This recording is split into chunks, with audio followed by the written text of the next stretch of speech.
Hey there, I'm Greg Finn, I'm Christine Zernheld, aka Shep, and I'm Jess Budd. And it is officially Marketing O'Clock. Here on December 20th, 2019. Remember, you can catch our famous Friday news show each and every Friday morning. We read all the news, so you don't have to. And first up, a little bit of housekeeping. We have an extra special brand new show for you next week that is like no other show we've ever done before. So don't miss it. But today's sponsor is the SEO Trends Guide from Search Engine Journal. Danny Goodwin over at Search Engine Journal has all the trends of 2020 according to 58 experts. He's got folks like Kelly Stanzi from Hallmark, Jen Matthews from Groupon, Sarah Gerbach from Sear Interactive. And this thing is 173 pages long. I'm going to go on record and say it. It is this year's stocking stuffer. You just need a big old stocking. A big stocking. Yeah, it's 100. Give somebody the gift of ink and then this document and stuff it right in the stocking because it is fantastic.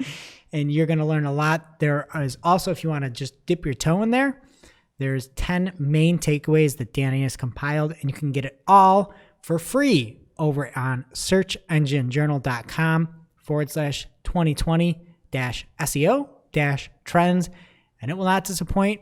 If you've got downtime coming up here next week, we've got some content for you. And first up in the news this week, Instagram from Facebook is setting up new restrictions for branded content that better align with their restrictions they have in place for ads.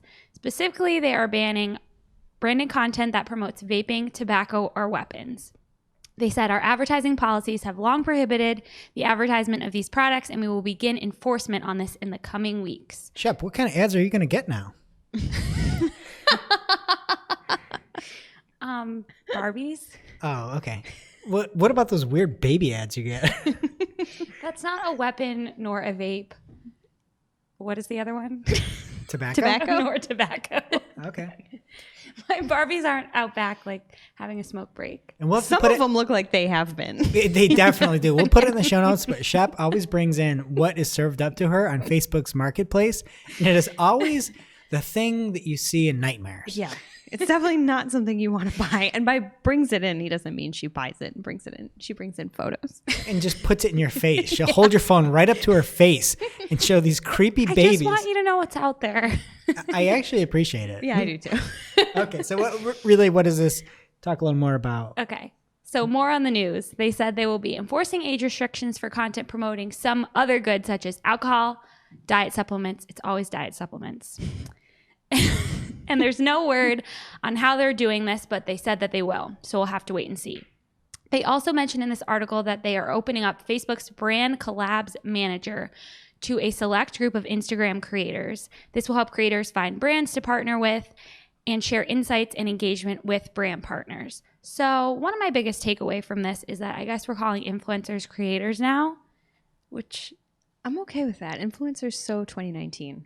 Oh, I think they're just trying to like bring influencers back because it has such a bad taste in our mouths now. I would agree. I like it because it's a subtle shots fired at all the influencers. Like, you're calling that, you're doing all this stuff. You're not influencing anyone. You're just creating. Actually, when you put it that way. What else is happening this week? Okay. Well, do you remember when influencers weren't a thing? No, I've only known creators/influencers. Okay. Well, remember when they weren't a thing either? Because it wasn't that long ago and we just had regular old celebrities. Yes. You remember those times? Because we're old, right? The good old days, they call them. The good old days. So if you're dying for more real celebs in your life, you might be pleased to see that cameos are now showing up in the knowledge panel for certain celebrity searches on the Google machine. So for those unfamiliar with what Cameo is, it's Google's app that lets what they call public figures record video responses to the most asked questions about them and post them right into Google. Not everyone can get in on this. It's like there's an application process. You have to be a legit celebrity, not just a creator. So shout out to Scott Matheson at Scott Matheson on Twitter for spotting this on both desktop and mobile, which I thought was nice that they included desktop. I feel like my most asked question about everyone is how old they are.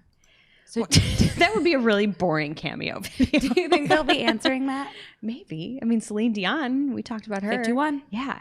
I thought she was older. Can I bring up the elephant in the room? Sure. Why on earth did they name it this way? Cameos. Are they just trying to put Cameo out of business?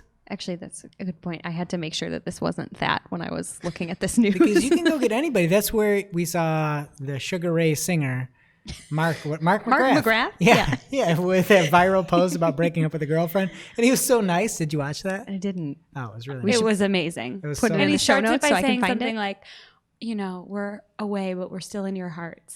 It was great. That sounds like something Sugar Ray. Everyone he does, he starts with that. He goes, never forgotten, but always in your heart. Oh, yeah. It was top of the charts and always in your hearts. Something like that. That's So cute. That's sad. lyrical But he genius. starts everything off like that. And it's not cute when somebody paid him $100 to break up with their girlfriend. There's worse ways to break up with your girlfriend for more expensive. Factually correct. Yeah.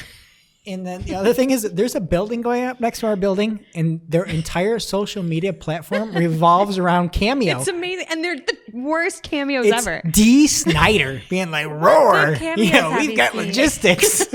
And Flava Flav, right? Flava They got Flav. Flava Flav. But it's almost egregiously malicious. Let's say malicious. That you are naming something about celebrities talking to people cameos when there is a service called Cameo out there. What are you doing? And your Google. Well, but this is cameos plural, so it's totally different. Yeah, it sounds like more than one. Yeah, there's multiple.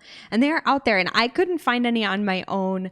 You can check the show notes for the examples that are actually out there. Kevin Durant did it, Gordon Ramsay, I guess, and Olivia Culpo. I don't even know who that is. Oh. Do you know who that is? Yeah, she was dating Julian Edelman, but like she's so much better than him now. I don't even know who that She is. was, I think she was Miss Universe. Oh, she also dated Nick Jonas. Of the Jonas Brothers. Yeah. I know who that is. She's a real superstar. I guess. Well, she's doing cameos on Google.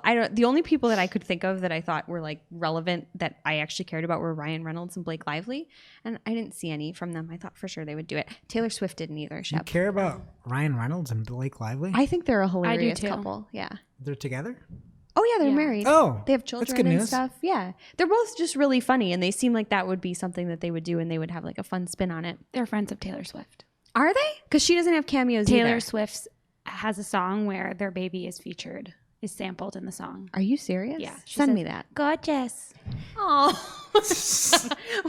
we got to start asking questions about that so that at least one of those three posts a cameo. Anyway, something to look out for, I guess, if you're trying to feel some celebrity news out.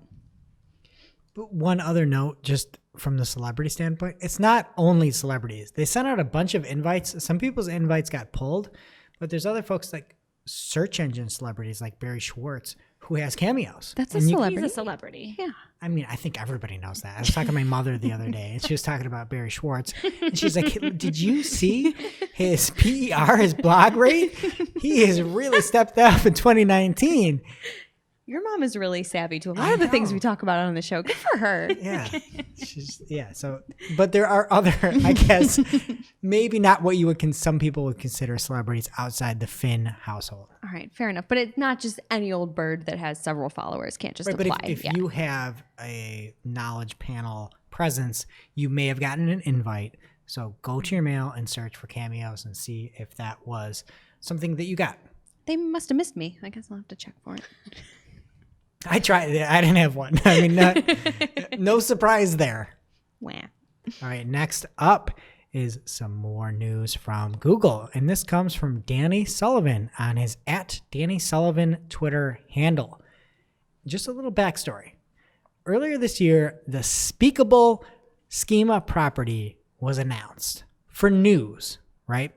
And what this property does is it identifies sections of an article or a page that are really well suited for audio playback using something like a text to speech.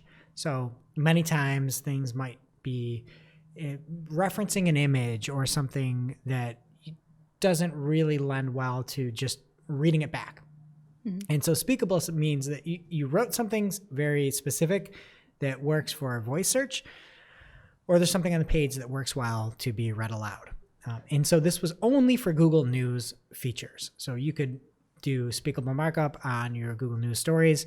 And on this tweet from Danny Sullivan that was about a week ago, He said, Speakable is no longer restricted to news content. We'll be updating our documentation on this.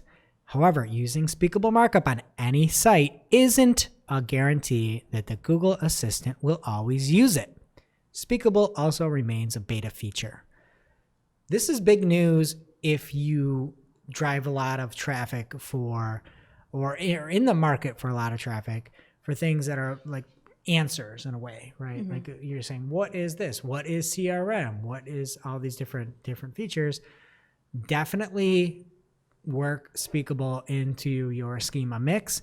This is, again, rolling out. It's not guaranteed. It's still beta, but a huge deal because it was only news before. And another item is it's only in the US still. That when it rolled out, it was a beta for the US for news. Now it's US for all. So it is a pretty cool feature. And what a time to be alive. You have to label something that this is speakable. It's like speakable. You can, this checks out. You can say this. You can say this. Yeah, that's definitely a word that I didn't think we would ever have to say. Now it's like people are excited to say it. Things are speakable. I bet the recipe blogs will be all over it. You could ask like how many ounces are in a cup, and they'll tell you like where their first child was born. Oh God. Yeah. Okay. How many ounces in a cup? Well, it was a cloudy summer day. Lilac in the air. The grass. Keep going. I Clippings whistled between my toes. Oh God. Okay. All right. Let's get to our take of the week. Now it's time for this week's Take of the Week. This is a #fire digital marketing take with extra spice served up for you. We simply deliver the take for your consumption. We give no opinions. We do not influence. You make the call. And this week's take comes from Anil Dash over on his blog, anildash.com. And the name of the article is Link in Bio is a Slow Knife. It's not quite a literal article, folks. It's not he's not literally saying it's a slow knife. But I'm going to read a few passages from the post so you can consume the take. We don't even notice it anymore. Link in bio. It's a pithy phrase, usually found on Instagram, which directs an audience to be aware that a pertinent web link can be found on that user's profile. The presence is so subtle and so pervasive that we barely even noticed it was an attempt to kill the web. And I'm going to go on. For a closed system, those kinds of open connections are deeply dangerous. If anyone on Instagram could just link to any old store on the web, how can Instagram, meaning Facebook, Instagram's increasingly overbearing owner, tightly control commerce on its platform? If Instagram users could post links willy-nilly, they might even be able to connect directly to the users, getting their email addresses or finding other ways to communicate with them.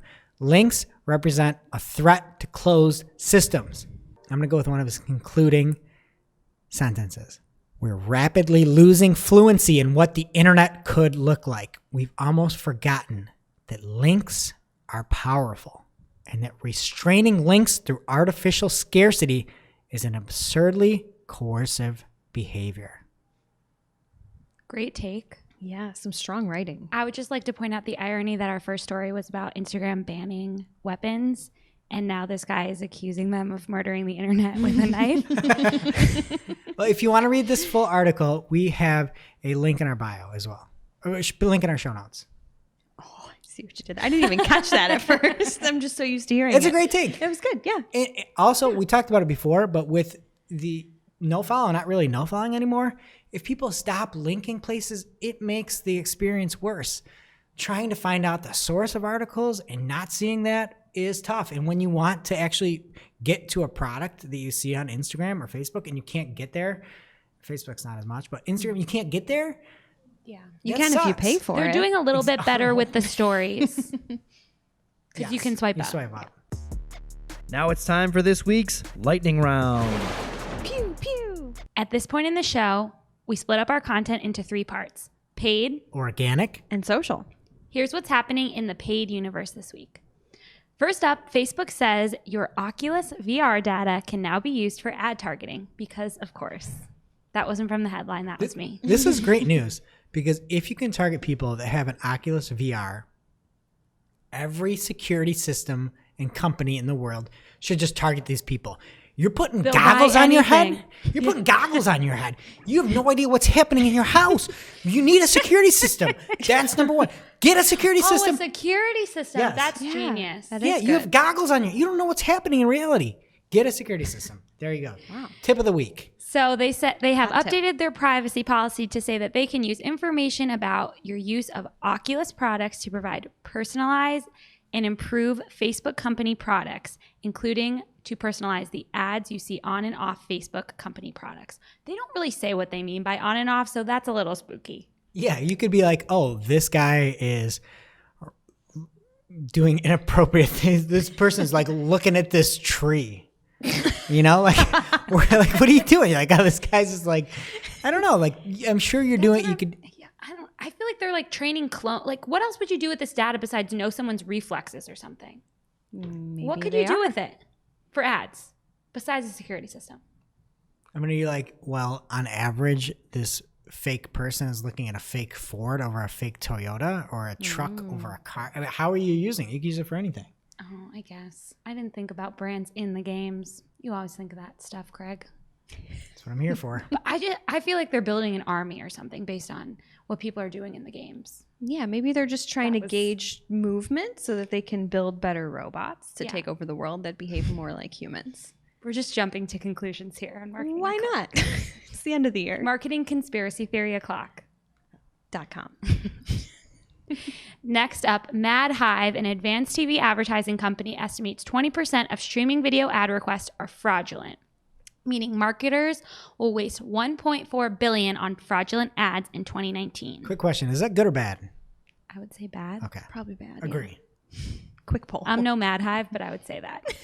The reason for this is mainly because of server-side ad insertion, where ads are inserted in the video stream, providing a seamless transition between content and ads. This makes it harder for third-party fraud detection companies to track them.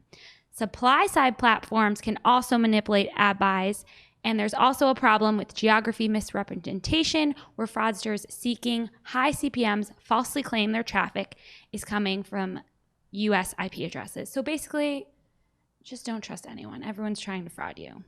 Except Mad Hive. I mean, I feel like if anybody you gotta trust, it's Mad Hive. I don't think they're selling ads though. Oh, an advanced TV advertising company. Sorry. Yeah, go with them. Barely listen to Betting them and go with 1,000 them. this week. Maybe they're just the best at fraud, and this is like a PR move. Since we're doing conspiracy theories. It's a fraud PR move. yeah, right? Just to trick people into thinking that they're not about this. And next, Pandora is now testing interactive audio ads that require users to verbally engage before the rest of the ad's content is played. For the initial rollout, users will be prompted and then have to respond yes to hear the rest of the ad. If the user says no or does not respond within a few seconds, their music will play again. So, for example, they have DiGiorno's, and their ad presents the listener with a joke. What did the DiGiorno Rising Crust pizza say to the oven when things started getting heated? What? You wouldn't hear the rest of it. Oh, what do I have to say? You have to say yes. Is that what the pizza said to That's the not oven? how you answer a joke, though. Tell Pandora that. So, yeah, they need to figure this out. This made me think of the jokes you tell us that your kids tell you, Greg. Can I just say something? Do you have the answer to this joke? Because I'm No, not going to they sleep didn't put it in tonight. the article. It's killing me. Do you understand? I'm not going to sleep for a few weeks if I don't have the answer to this joke. guys, I have no idea. No, the pizza, that's what the pizza said to the oven. Yes. Why would they say that? I don't know. It's the answer. It's the only answer that works. It has to be true. I think the answer is all rise. Like you're at a judge. You're in court. What I did the think- DiGiorno Rising Crust pizza say to the oven when things started getting heated? All rise. I would say dinner's ready. I would say yes. Okay, yeah, but my kids make the worst jokes. They're all time worst joke. You make them come up with knock jokes, and this is back when they're fresh 4. So for the record, and you'd say something, and they'd say, what did the horsey say to the microwave? And you'd be like, it's good to be your neighbor or something like that. And they say, no, cook something. I have audio, but I'll put it in the show notes. He says, cook something at the microwave. I have heard that joke so many times and it never gets old. It's so good. I'll put the audio file in the show notes so you can hear him say that. And then I lost it completely. Okay, so finally in paid, we have a story straight from the desk of Jessica Budd. Woo. This is an email she got from Microsoft Advertising notifying her that they are making some changes to their user agreement. The artist formerly known as Bing Ads. I am It's or, been a while, or yeah. Microsoft? No, it's Microsoft. I know. So the changes are, the first one is small adjustments to clarify the scope of Microsoft Advertising user data that they do and do not share. The second is the one that I'm paying attention to. If you disclose personal data to Microsoft Advertising, such as data to use custom audiences, you must disclose this information in your online privacy policy. So it seems like this is trying to line up with that CCPA that we love talking about so much. Yeah, I haven't heard anybody talk about this either. I haven't No. either. And I didn't get the email. You didn't? No. We're on some of the same accounts in there too. Yeah. You would think that you would get the So email. I don't know if you're like the head account and you got it or what the deal is, but I don't know. I think everyone should have gotten this. Everyone should. I'm glad I shared this. You're Yes. welcome. Thanks, Jess. So the changes go into effect January 1st, which is also when the CCPA goes into effect. Coincidence. I think not. And they say if you use Microsoft Advertising after that date, you are agreeing to them. You don't have to check a box or anything. So That's easy. get ready, people. Yeah. Perfect. What is going on in organic? Well, first up is not from the desk of Jess Budd. It's from Carrie Hill, at Carrie Hill on Twitter. And she has a tweet saying, not monitoring and answering your Q&A? Bad idea. Q&A is being displayed at the top of the business listing above the phone and address info. And this is for local search. I thought she was being dramatic when I read this. She wasn't. If you look at the example she has, it was for a water heater in Denver. And she pulled up one of the listings that showed up in the local search results. And above even the address or the phone number were related to your search Q&A. And that's not good if you are a local business. If you're a local business and somebody clicks on you, how about you just get them over to me? I don't want to be able to say, hey, I'm Finn Plumbing. And instead of having my address or phone number, somebody can contact me. There's a Q&A about how many turds you can fit in a toilet. Like, I don't want that. Like, I don't want that. You know, like give me the person and I'll tell them on the phone. Potty talk o'clock. Yeah. Wow, we have lots of clocks. We need to be buying these URLs. Anyway, check out the example in the show notes. It is surprisingly shocking at how prominent these Q&As are. And they're kind of like loosely related. I didn't see a bunch that were great specifically. There were like some reviews in, some, I don't know. There were some reviews and then a Q&A. But no, just get people over to the local listing. Amen. Next up, Google's now showing a request quotes button above the local pack on mobile. So keeping it local here, Google's letting users request quotes from multiple businesses using messaging. The Google Guaranteed badge shows for partners that are participating in local services ads. And there's a good example in the show notes where it's on water heaters again. Or it might be plumbing. It's one of the two. But in Atlanta, you can see some people that do plumbing specific work. And at the top, there's a big request quotes that shows up. And you can hit that and the quote is delivered to the businesses via Google My Business. And it comes through the Google My Business app, which is good for Google, let's say. So check it out. It's a good way for you to be savvy if you're a local business to say, I'm going to answer this. I'm going to enable messaging and I might be able to get more people looking for me by just doing a quote. Again, it's kind of annoying because it's requesting a quote on plumbing. Again, like, what are you going to do? Like, hey, send me a picture of your toilet. Yeah. Like, send me a picture of That's one way the to start. plug. I don't know who really wants that. Next up, Discover performance reports in Google Search Console just got fresher data from George Nguyen over at Search Engine Land. And on Tuesday of this week, Google announced that site owners can now view data as recent as less than a day old. We talked about many stories previously where we saw influx of Discover traffic. Last week, we talked about the Publisher Center that I think might have some ramifications on Discover traffic. So this is fantastic news. You can now see quicker what is happening, where you're getting that traffic from, what is hot on Discover. All right, next up, YouTube has upset creators with another policy change. They're really good at that. This one is one that I don't think people should be upset at. Call me old-fashioned, but this one seems legit. And what the creators added in is that we will no longer allow content that maliciously insults someone based on protected attributes, such as their race, gender expression, or sexual orientation. So have you seen those YouTube videos? There's people who have whole channels that all they do is make fun of other YouTubers. And that's Those are the people that are upset. Yeah. They're very upset. It's like, come up with your own stuff. Yeah. And also, can you like maybe make fun of them for what they do and not their like, why are you gonna make fun of them because of their gender expression or sexual orientation or race? Like, get creative and be like, hey, this person stinks. Their podcast sucks. Like, Marketing Clock stinks. Not funny. Yeah. You know, like, you can figure other things out than the way they look. Also, bad look if you're the one that's offended by this. Right? Right. I get You're it. offended that you can't offend anyone. I mean, Not even offend. You're like harassing people if you're this is more this is more than offensive.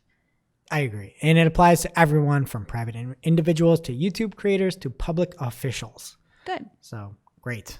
Grand, wonderful. No yelling on the bus. All right. There is a bug in Google Search Console performance reports that impact Google Discover reporting. So that news is going to be fresher, but it just might not be right. Wonderful. I added that part. So basically, there's a bug in the report. So if it looks like your Discover was wonky, it should be fixed. It's not a problem. I would just take yourself back to September 2019 and go check out that Google Doodle that they just really got right called Celebrating the Pretzel. They had a Tasty Made style video shot within the Google Doodle. You could see how pretzels are made. It was super cool, and there's no bugs in that. I missed that one. I'm hungry. Next up, from Barry Schwartz, as seen on Google Cameos, there is a Google Analytics reporting bug. And Google has confirmed this issue in sending the statement, a bug caused a reporting outage in Google Analytics for several hours on December 16th. We've resolved this issue. We're now working to reprocess the data to ensure all accounts are backfilled. That's scary. You're backfilling my data? I just want the normal fill. I don't want the backfill. I just want the normal fill. Just fill it up. And if you are bummed about that, November 28th, there was a great little doodle with a video from Michael Berger's 72nd birthday, a very notable French musician. Nice video. You see it, in the interactive doodles. And then nailed that one. So go check that one out. He's a notable French musician. Have you heard of him, Shep? I haven't, and I missed that doodle. Yeah, Go, same. go check it out. Flawless. No bugs. Can't wait. Jess, what's happening in social this week? All right, party people. First up in social from social media today. Instagram begins rolling out collaborative group stories option. Greg, I know you are just thrilled about this. You like stories? And groups. It's like your two favorite things in one. Good point, Shep. Yeah, you know what? The other week I was thinking maybe that's going to turn me past that breaking point and just put me over the edge. That's the problem. There weren't enough pictures in those stories. That's what I needed, more pictures. More pictures, yeah. So is that coming? It's coming. And I'm glad you're on board because this feature will allow folks to create private stories within a group of friends. So it's kind of like a group chat, but better. It's got stories. Better? Better. I don't know. I chose that word myself. Clearly you disagree. Anyway, the feature was discovered a while back, I think in October or so, by Jane Manchun Wong. Surprising. And I know. Not surprising. She finds literally everything, and I appreciate that they credited her with the find. But people that aren't as savvy and sneaky as her are now seeing it live in their accounts. So it's a real thing, and it's out there. Do you think she's the one that found water on Mars? I bet I'd put money on that. You know what? She probably did. She probably also knows who that notable French musician Michael Berger is. I think they're doing this to come at Snapchat again. Does Snapchat have a group The option? only thing I still use Snapchat for is we have a family group thing. Oh. It's called Only Kathleen Uses This, and Kathleen sends us pictures of her travels. That's kind of nice. And then you all just look at it? Yeah, and now it's going to pivot. Wow, you're going to move to Instagram. Instagram? Is your mom on Snapchat for that? No, it's just the siblings. Oh, okay. That's cool. Little group chat. All right. Well, now you have options to which platform you want to be on. Speaking of other platforms, Twitter is now letting iOS users post live photos as GIFs. And when I read this, I just said, thank heck, where has this been? Mm-hmm. This should be a thing anyway that like your iPhone just does for you. Yeah, and obviously you have to have an iPhone in order to use this. You have to be able to have a recent iPhone, I assume, to be able to have that live photo version. Yeah. So if you're a brand on Twitter, that's great. Check it out. And you can even still use it. You know, it's just in time for the holidays. If you're Get out of here. But you might be out there and you're just trying to promote your gift certificates. Oh my check it out. Wow. That was cute. Best pun of 2019 so far. All right. Next up, according to an article from The Verge about a report from the Wall Street Journal. This is like essentially a telephone game. Yes. Okay, perfect. So we don't know. And that now I'm reiterating it to you. So go back and read it. Check the show notes. So homework. Yes. You listening right now, listen to what Jess says and then tell somebody else. And we're going to be like Kevin Bacon. Oh, it's probably going to be, you're going to look up and you're like, I'm telling you this. And it's Kevin Bacon is who you're speaking to directly. Check it out. Test it out. Let us know what happens. I can't wait to somehow get to Kevin Bacon from this because it's boring. So Facebook. Facebook has plans to more closely integrate the Instagram, Messenger, and WhatsApp apps. And that could be a problem. The FTC may be blocking them from doing so. So Facebook is framing this integration more as a way of allowing their users to more easily communicate with their friends on whichever app they choose to do so. And the FTC doesn't quite see it that way. This is a quote. Any moves to further tie Facebook's products together could make it more difficult for agencies like the FTC or law enforcement to break the company up in any future antitrust case. That seems like the worst argument I've heard of 2019. Whose? FTC's or Facebook's? That you're saying that tying the products together makes it harder for me to break the company up. Hey, get better. Yeah. Hire better people. Hire better people that are better lawyering lawyers. Yeah. Oh, so you're saying that because they're just like trying to future-proof this so that they don't have to do their jobs later? Well, you're saying it's difficult for agencies like us to break the company up? Well, Yeah, how I'm about not you get saying better? And if you want to break the company up, you break the company up. If they deserve it. If they don't deserve it, then don't break them up. Yeah. I mean, you heard it here first, straight from Kevin Bacon's mouth, kids. So there's nothing official yet. This is just some talk from both sides. So rest assured, we'll keep you up to speed as this riveting story develops. Thank you, Shep. In other boring regulatory news, Twitter is bringing back election labels to identify 2020 U.S. election candidates. And I say boring, but I actually do like this feature. I think it's nice. They're little labels on the politicians or candidates, I should say. It'll be on their tweets and on their profile, and it will give information about what they're running for, the state they're in, and their district number. And it only applies to some candidates, anyone running in the general election for the U.S. House of Representatives, U.S. Senate, or governor. But again, it's cool stuff. I didn't know it was on the tweets. That's cool. Yeah, it's great. It's going to be on their tweets. And then also, if you click through to their profile, it says it there as well. So cool stuff. Really helpful. Something else helpful coming to us from the human new things magnet himself, Stephen Johns, or at StephenJohns21 on Twitter. Facebook is introducing a separate news feed for businesses to help users better separate business and personal use on the platform. I feel like Facebook is listening and took this idea from Shep. I get it. 21 got this before we did, but Shep always talks about her business Twitter. Well, this is I've complained about this too because I hate I get the emails about ads being approved for all of our accounts, like accounts I'm not even working on, for my personal email. Well, I can remove you from those. Oh, well, thanks. You got to tell me. Tell me which ones. I'm telling you now. Don't say the name on the air. Literally thousands. I of really people don't want listen to any of them. All my ads are going to be approved. I don't get an email every time a Google ad is approved. That would be annoying. And if they're not, I'll see the next, I wish you could opt in ad at a time. That would be better. That would be nice. I'm worried about this one. Let me know when it's approved. Yeah, this really isn't even that advanced, though. You're just like, oh yeah, I got my vaping ads over here. Yeah, this one's a real jewel. I hope it gets through. Zing. Anyway, I think it's just newsfeed, at least for now. So it's nice. It'll only show you content relevant to your business account. That's great for people that still use Facebook in their personal life, which is not me. For those that use Instagram in their personal lives, which is me, the platform is now going to flag potentially offensive captions. So before posting, if your caption seems, quote, potentially offensive, Instagram will warn you that the caption looks similar to others that have been reported, and it will prompt you to edit it, but it will also allow you just to share it as it is anyway. So it's a nice feature, and I appreciate what Instagram's trying to do, but I mean, can't people just be cool? Well, one of the issues was we got this flagged for Marketing Clock post for our 100th episode last week because of my face. I don't even know how it worked. My face was so bad. Or does it count if it's I was joking. offensive? Of course you are. Does it count if it's offensive to yourself? Because I like to make all my captions a little self-deprecating. Your captions are hilarious. You're a good Instagram follow. Because it's, you can let people laugh at yourself. Yeah. Well, I think that's okay. I don't know. I mean, if people are flagging similar things, I guess they'd have to all be offense. So if it's talk I about smell what bad. Shep's doing, yeah, I think that's fine.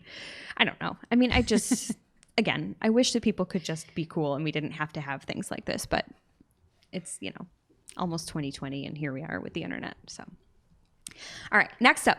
Facebook has 4 out of the 5 most downloaded apps of the year. Oh, was one of them the ones where they went after those teens and offered them $20 for all their data? No. Okay. Well, no. That was a separate app? Yeah, it was just for teens. Oh, totally that totally explains normal. why I didn't download that. Also, tune in next week. We're going to talk about this a little bit more. Hint, hint. Hint, hint, nudge, nudge. So if anyone's wondering what the apps were, the 5 most downloaded apps of 2019 are Facebook Messenger. From Facebook. Facebook. From Facebook. WhatsApp Messenger. From Facebook.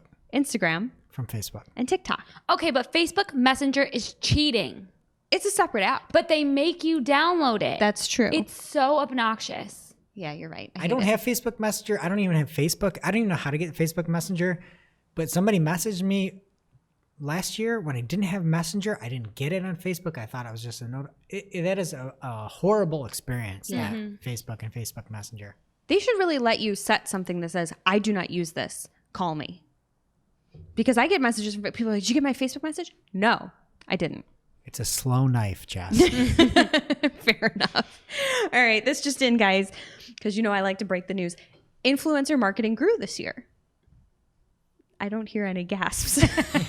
I figured people would be surprised. Don't you mean creators? Creators grew this year, yeah. To be exact, a study from the analytics firm Clear, with a K, reported that on Instagram, influencer marketing activity rose 48% this year. And the adoption of stories is up 20%, with beauty being the leading category for story posts from influencers, aka creators. None of that really surprised me at all. Something interesting though, micro influencers, as they called them, accounted for 90% of branded partnerships on the platform. Is that the dude? Dirty Jobs? What? Mike Rowe? He's fire. Have you ever followed him? Well, he's a Facebook guy. I like his podcast though. He's got a Facebook show. He does? He's actually not a really real good. influencer. He's a micro. Well, he's Mike. Oh, Mike Rowe. Oh my God. Get out of here. Stop. I can't look dumb on the show again this week. You don't look dumb. I'm already trying to come back from The Price is Right. Chuck, good news is you can never come back from that No. bad performance last Not only week. that, but shut your mouth. You're being offensive to yourself, and I'm blocking this caption. You're off Instagram. I called Zuck. I got him on the blower. You're gone. Oh my God. Okay. Sorry. No, that's okay. Real quick, here's a chance for you to redeem yourself. How many followers do you think you have to be considered a micro influencer? 1,000. 20,000. Nope, you're both wrong. 5 to 30,000. I was technically right. 30,000 She is was a wrong, lot. and Yeah, I was you're right. You're right. But 30,000 seems like a lot to be considered a micro influencer. I agree. You give me $100, I can get you 20,000 followers. Especially when I have 54 followers on Twitter. Let's give Greg At $100 to get you Shep some more. Yeah, folks should follow her. Don't ever do that, by the way. Don't ever buy Don't ever followers. follow Shep. Oh, No, don't ever. Everybody should follow Shep at Shep Zernheld on Twitter, but nobody should ever buy followers. At some point, that is always going to come back and bite you because you have zero engagement, because you have no real accounts engaging with you, and it shows the worst signal ever. So never buy any kind of followers. You can easily see accounts that have huge followings and have been crushed by buying stuff. It's sad. It's sad that it's such a vanity metric. If anybody wants to get rid of a number, get rid of followers, not likes. Get rid of followers on something. That is the actual problem, is how many people follow somebody, and just show what people like. And you can put stuff out there, and you have something that stinks, and you're like, oh, that's a really bad take. And you have something that's a good take, and there's still some power to those numbers there. I know we already did our Take of the Week segment, but I would have Yeah. nominated you. That was good. That was a good take. Yeah, that was Thank good. you. You're welcome. Thank you. All right. Life for Facebook group admins is about to get a little bit easier. Facebook announced a new feature this week that can auto-approve new members because everybody loves not paying attention to things like this. So group admins can set a few different criteria that, when met, approves a membership request automatically. I guess that's nice if you're getting tons and tons of group requests and the criteria is good enough for you that they offer. But the best part of being in a group is that not everyone's in there. Exactly. So So you if can you're- restrict it with this, like, geographically, or if you're a friend, I think, of someone in the group is one of the criteria. There's 4 different things. I Check guess the show notes. geographic one's good if you have like a community one. Yeah. But for the ones I'm in, it wouldn't make sense. You're in Facebook groups? Yeah, like I'm in this one true crime one. Well, it's called Not Another True Crime Podcast, but people keep trying to join that are like trying to stop crime, like not another crime. They don't. Like police? Yeah, like they don't just want to stop. They want to stop crime. They don't want to talk about the crime. So wait, did you just, in front of all of our listeners, say that you're pro-crime? Is that what you're saying? You're pro-crime. I'm pro the discussion of crime to kind of unearth some things that we can do to prevent it. But there's people who are in this group who are trying to like, have you seen this man? And that's not the point. Like all the vigilantes coming in. Like, hey, we're the watchmen. We're here. Wow. Okay. So your Facebook group is not a milk carton, is what you're saying. Right. And this would allow it to be one. Right. Okay. Well, there's good news. PSA? Yeah. Before we get to your next story, don't use Facebook groups if it matters. If you're here talking about true crime, trying to interact, engage with people easily, use Facebook groups. If you're a business, don't use Facebook groups. Proceed. Okay. Well, I would like to add a caution to that last tale from Facebook, because I think it's important, because they made a big deal about everyone being able to just let everybody in as long as they fit their criteria. They did caution that admins should still continue to check their new member list regularly and be proactive in removing any members who may not be a good fit for the group. So, to your point, Shep. Anyway, thanks, Facebook. Get those vigilantes out of here. Get them out. Okay. Next up, Instagram hides false content behind warnings, comma, except for politicians. This article is from TechCrunch, and it starts with this jab, and I quote, Instagram is giving politicians the same free rein to spread misinformation as its parent company, Facebook. And then it goes on to talk about how, with the help of 45 third-party organizations, Instagram is going to be putting interstitial warnings over posts in the feed, as well as stories that have been rated as false. I would have been orders of magnitude off if you asked me how many fake news organizations? What do you even call those 45 organizations? Fact checkers? I think there's a dozen fact checkers, so maybe I'd be the same order of magnitude, but I would have been a fourth. There's 45 people they consult with? 45 organizations, and they have many people within them, you assume. I think that's how it works. Yeah, I think so. But anyway, you're right. That's a lot of work. And they made a point of saying how many are involved. So the good news is, if you still want to see the content, you can. You just have to click through the warning. And there's a nifty CY button, so you can review what the fact checkers had to say about this. And the example in the article is actually really funny. I don't know if you guys looked at it, but it's a picture of a shark swimming on a flooded road. And fact checker A simply said that the post is false because, quote, there are no highway sharks. I just think that is just the most perfect way to be like, nope, false, not a thing. So Counterpoint. I bet there's been a shark on a highway at some point. not in this post. Do we know the shark is alive? How do we know it didn't just wash up? You know? We don't. I guess fact checker A is just hard and fast. There are no highway sharks. It doesn't matter. Have you ever seen the show Nathan For You? Yes. It's an amazing show. And one of them, he makes a fake viral video. And I feel like if he wanted to, that guy could put a shark on a highway. What, that viral video, something at the zoo, right? Somebody saved another creature. A turtle or something like that. Yeah, and it was they filmed good. it all. There's a diver pushing the turtle and dog around, and they filmed it all. It got everywhere. It had hundreds of millions of views, and nobody thought it was fake. Yeah, but it was. So yeah, no highway sharks. Again, back to that opening statement, though, to reiterate, this fact checking does not apply to politicians. And the reason for this is apparently because banning political ads could hurt challenger candidates in need of promotion, and that it would be tough to draw the lines between political and issue ads. And that's a quote from Instagram directly. From Facebook. From Facebook. So just quick hint for anybody running for office in 2020. I've got one slogan, an idea for your campaign. Go for it. Highway sharks. Highway sharks. They don't exist. You can get away with it. Perfect. Well, I hope they never run for office. And that brings us to our real life segment, straight out of our accounts and into your ear holes. It's time for Working Hard or Hardly Working, where we talk about what's going on in our IRL work, good, bad, or otherwise. Shep, what's been happening with your accounts lately? So we have a client that has two brands, but they're both from the same company, and they sell similar products, but one is more of a luxury product at a higher price point and one is a lower price point. And we tried to do demographic bid adjustments to try to cut back on the cannibalization of keywords because they're targeting many of the same keywords. In the same location, right? Yes.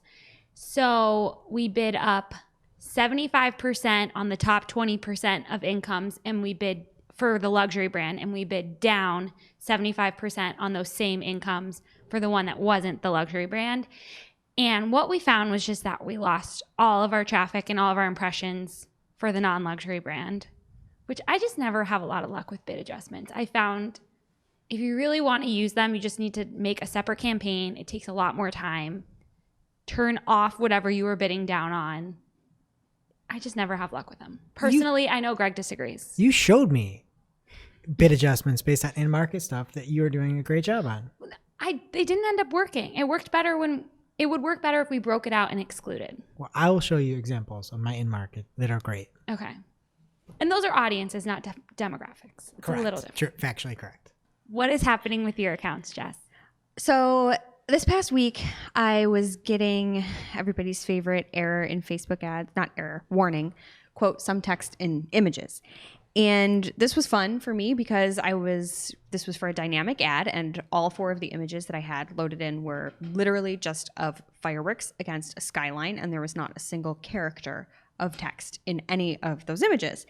And not only that, but I was using the exact same images in another ad that was for a carousel on Facebook, and this warning was only popping up on the Instagram version of my ad. So I thought it was weird, and I thought, well, maybe something's just wrong. I will edit the ad and resubmit and see what happens. So I just added a second CTA that I decided to test and resubmitted. It worked. The warning went away, so it worked for that.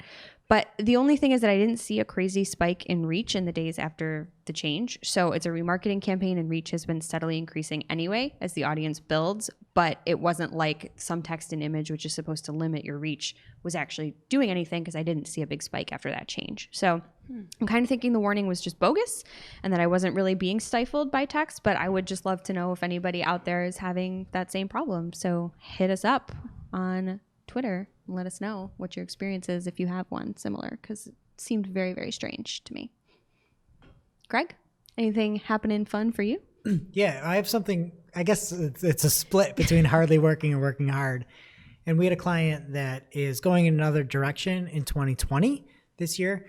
And instead of going with us, they're going outsource agency that's overseas. And they requested a transition meeting. And I frankly never asked for that before and never participated in one before after getting dropped off of an account. And so I was dubious of this. I brought it to Twitter, and you can check it out. We'll put it in the show notes. And there was a really, really, really good conversation with dozens of answers. And I've changed my mind and realized that maybe this is something good. And I think it was Dwayne Brown who had some very good rationale as to why you might want to do this. I still probably am never going to ask an agency we take stuff over with to talk with them specifically, because I know Google Ads. But Dwayne had said, sometimes you never know what you're going to get. And that's true. So we're going to go through and have this transition off to this overseas company and see what happens from there. But I thought that the conversation was really good. And I guess it went from like, hey, this is kind of hard. We're going to make whatever. We're here for our clients. We're here to do right by everybody. If you want to go there, go for it. We'll answer your questions. And that's what we're here for. We're here to serve you. We're still serving you. Let's go. Let's do it. So I guess it's a change of heart. I don't know what I learned. Like if it's hardly working hard, maybe we'll report back on whether it was good or not. But that's what's going on in my account this week. And check the show notes. It was a really fruitful conversation. Now it's time for this week's WTH. Misguided. You're like, who does that? Just get rid of it. I'm over it. Where we rant, rave, and roll our eyes about a trending digital marketing topic. What are we coming to? Honestly. See what had us asking WTH this week. This week's WTH comes from Axios, as Facebook is launching a new course to teach journalists how to spot manipulated media. And they're doing this in conjunction with writers. And apparently, manipulated media is tough to spot, and you can teach people how to do it. I feel like you need to teach people like Photoshop and be like, hey, look at these pixels. These don't match up. But according to the article over on Axios, with misinformation causing significant division and disagreement online, leading to widespread confusion around issues, Facebook has launched a new education course which aims to teach journalists what to look for in the use of manipulated media. The course is free, which is nice. That's nice. And it's called Identifying and Tackling Manipulated Media. And the goal is to get journalists to globally learn how to identify photos or videos that have been altered to present inaccurate information. It's available online only. And my initial thought, if anybody looked yet, how long do you think it would take to complete this? I looked, so I can't. Did you look? How long to complete the course? I can't look dumb. Okay. I'm going to give a reasonable guess, but I'm guessing it's going to be lower than what I would guess. Okay. 5 hours. My guess was 4 years. To be able to understand a doctored video and photo, I'd guess it's like a college degree. Yeah. But it's free. The actual time is 45 minutes. I mean, 45 minutes? It's not even an episode of television, right? Well, it depends. Well, I guess I mean, depending some on are how half many hour, commercial yes. breaks. Okay, I'm talking about a drama series. So this is deep fakes, right? I mean, 45 minutes. I think you're only hitting medium to light fakes. It's but not who knows? even a journalist thing. Like, I don't see any image on the internet and believe that it's real just because it's there. I thought I was expecting more. I just was expecting this of like a college program, and you're going out there and you get everything. No, it's 45 minutes, and you know, fake photos and fake video. Especially considering how expensive it says Facebook is spending 6 figures to fund this course. That's an expensive 45 minutes that you're then giving away for free. We should take the course just to see. And you can still, which is crazy, is you can still be on Facebook and be a politician and just pump those highway sharks right out. Yeah. Like, that's fine. Forget the deep fakes there. I'm a politician. That is a good point. I'm running for Buffalo Selectsman. Fin 2020. I wonder if there will be a badge for that on I your think Twitter you'd have to profile. actually live here to do that. Oh, well, maybe. Can't commute. Shots fired. Really? Okay, so anyway, the people are obviously concerned with the fact that Facebook is allowing doctored video to exist by politicians and of politicians, but it's funny. And I immediately thought of like identifying what's fake and not. And I thought that one of my favorite things is that rage meme where somebody's got the rage face underneath and then they've got that little happy face on top. Nope, I have no idea what you're talking about. That's just what I think of when don't. I think of a shallow and medium face. We'll put it in the show notes and you can see the rage meme. And I'd be like, yep, that one's fake. That guy's actually mad. That's what I think. So check out the show notes. You'll get a laugh. And now for this week's Cool tool. As a reminder, our Cool Tool segment is not an official endorsement or paid mention. We're simply sharing something we found in our travels that may be of use to our listeners and is really, really cool. This week's cool tool is the brand spanking new content marketing hub from Brian Dean over at Backlinko. And it's being touted as a free library of content resources, but it's so much more than I'm that. going to rename this in Brian's word. Yeah. It is the skyscraper, the free skyscraper of content resources. It's amazing. It's like in-depth, super in-depth. There's a bunch of different tracks you can go on, or you could do the whole thing. There's a bunch of guides in there. It's great for anyone that wants to learn more about content marketing. There's resources for literally everything from the very basics, like what is content marketing, to things like creating viral content and even tools that the pros use. So there's a lot of stuff in there. Quick question on that viral content creation. Does he reference Nathan for You or not? I did not read the whole entire thing because, as you mentioned, it is a huge piece of content. We'll link over to that Nathan for You example in the show notes. Absolutely. That, or maybe he at least mentions road sharks. We'll see. But if you're looking to boost your content marketing strategy, it's definitely worth checking out. After all, they really know what they're doing because this hub is a pretty genius content marketing piece in and of itself. So good job. And you can find it at backlinko.com/hub/content. Now it's time for our must-read marketing article of the week. An article so advanced, so in-depth, so detailed that we simply cannot cover it in its entirety on today's show. In this week's must-read marketing article of the week, an article so in-depth, so detailed that we simply cannot cover it on its entirety on today's show, comes from Andy Ames over on Cypress North. Hey. Hey, heard of them before.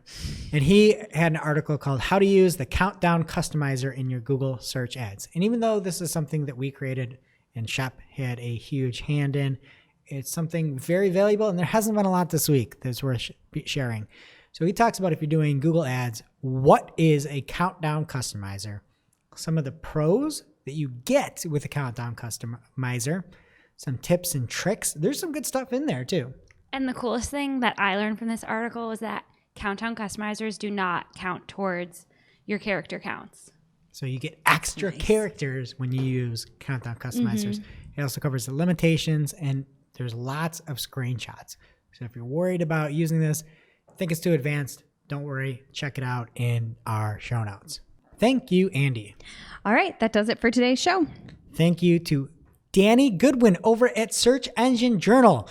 Again, you might be finding yourself missing that stuffer for the stocking this season. Don't fret. SearchEngineJournal.com/2020-SEO-trends. You can see the top 10 SEO trends, put in your email, and you get a free 173-page article about what's coming in 2020. And if you're looking for another great podcast, don't miss this week's episode of the Search Engine Journal Show. Yeah, this week it's Brent Satoris, and he has Lily Ray. She's the SEO director of Path Interactive. She talks about how to recover, something we all need in the holiday season. No, but it's not about recovering from a cold or a hangover. She's talking about recovering from an SEO penalty or some underperformance, and talks about what she does, what her firm does, and what you should do. It's now officially not Marketing O'Clock. Remember, you can catch everything from today's show on marketingoclock.com. And while you're there, please be sure to subscribe so you don't miss a single episode. And we will see you next week.